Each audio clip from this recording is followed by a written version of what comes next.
नमस्कार मित्रों, स्वागत है आपका अपने यूट्यूब चैनल शेयर निवेश में।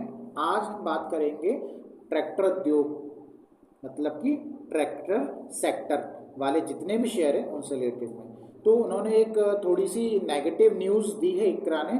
उन्होंने ये कहा है कि जो ट्रैक्टर उद्योग की जो वॉल्यूम वृद्धि वित्त वर्ष 2027 में 23.5% से घटकर 1 से 4% रहने की संभावना है। रेटिंग एजेंसी इकरा ने कहा कि भाई ट्रैक्टर उद्योग की जो बिक्री की जो वृद्धि चालू वित्त वर्ष FY27 में वित्त वर्ष 2026 की 23.5 से घटकर 1 से 4% रहने की संभावना है। मुख्य कारण क्या है? पिछले वर्ष का उच्च आधार हाई बेस इफेक्ट और सामान्य से कमजोर मानसून का अनुमान है। एजेंसी के अनुसार जो हमारा जो मौसम विभाग है के 2026 के दक्षिण पश्चिम मानसून के पहले दीर्घकालिक पूर्वानुमान जिसको LRF में एल नीनो की स्थिति के कारण सामान्य से कम वर्षा होने का अनुमान लगाया था। इकरा ने यह भी कहा है कि जून 2026 के IMD के वर्षा आंकड़े मध्य दक्षिण और तटीय भारत के कई हिस्सों में वर्षा की कमी दर्शाते हैं। लंबे समय तक बारिश की कमी से खरीफ फसल उत्पादन और किसानों की आय पर नकारात्मक प्रभाव पड़ सकता है, जिससे ट्रैक्टरों की मांग और बिक्री पर भी दबाव बनेगा। हालांकि जून 2026 में ट्रैक्टरों की जो थोक बिक्री थी वो साल दर साल 11.9% बढ़ी, जबकि खुदरा बिक्री जो है 25.3% की वृद्धि दर्ज की। इस कारण हम कम आधार और किसानों की जो स्थिति थी वो नकदी प्रवाह पिछले सितंबर में GST की दर की कटौती से बेहतर ऐसा हमको उपलब्धता मिली थी। तो फिर भी इकरा का ऐसा मानना है कि एल नीनो के कारण जो ट्रैक्टर उद्योग है उस पर काफ़ी दबाव पड़ सकता है और जो मांग है ट्रैक्टर बदलने की जो मांग है वो भी उसमें भी प्रभाव हो सकता है। तो इसके कारण उनका ऐसा मानना है कि कुछ जो ट्रैक्टर शेयर्स हैं उनको आपको अपने आंतरिक विश्लेषण के कारण उन पर ध्यान रखना पड़ेगा।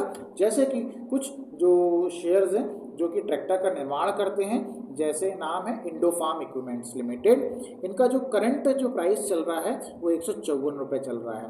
तो दूसरा है स्कॉट कुबोटा लिमिटेड, ये भी ट्रैक्टर बनाते हैं। तो इनका जो करंट प्राइस चल रहा है वो 2899 रुपये है। और HMT लिमिटेड, इनका जो करंट प्राइस चल रहा है वो 59.6 रुपीज़ चल रहा है। इसके बाद है आपका VST टेलर्स ट्रैक्टर्स लिमिटेड। ये जो VST टेलर्स ट्रैक्टर लिमिटेड है, इनका जो करंट प्राइस है वो 4421 रुपये चल रहा है। तो इकरा ने ऐसा बताया है कि आपको ये जो अल नीनो है, इस अल नीनो के कारण किसानों की जो आय है उस पर प्रभाव पड़ सकता है, फसलों पर प्रभाव पड़ सकता है। सीधी सी बात है, अगर पानी नहीं रहेगा तो फिर कैसे आगे फसल हो सकती है। जब फसल ही नहीं होगी तो उससे संबंधित जो इक्विपमेंट्स हैं उन पर भी प्रभाव पड़ेगा। तो जितने भी हमारे निवेशक हैं उनको इस वर्ष जो भी ट्रैक्टर से संबंधित जो शेयर हैं उन पे आपको थोड़ा सा विचार करना पड़ेगा। अगर आप निवेशित हैं तो आप उन पे नज़र बना के रखें। आपके आंतरिक विश्लेषण के कारण ही सब कुछ हो सकता है। तो इन शेयरों में उतार चढ़ाव की संभावना बन सकती है। क्योंकि इकरा एक ने नेगेटिव रेटिंग दी है तो आपको इन सब शेयरों पर नज़र बना के रखनी पड़ेगी।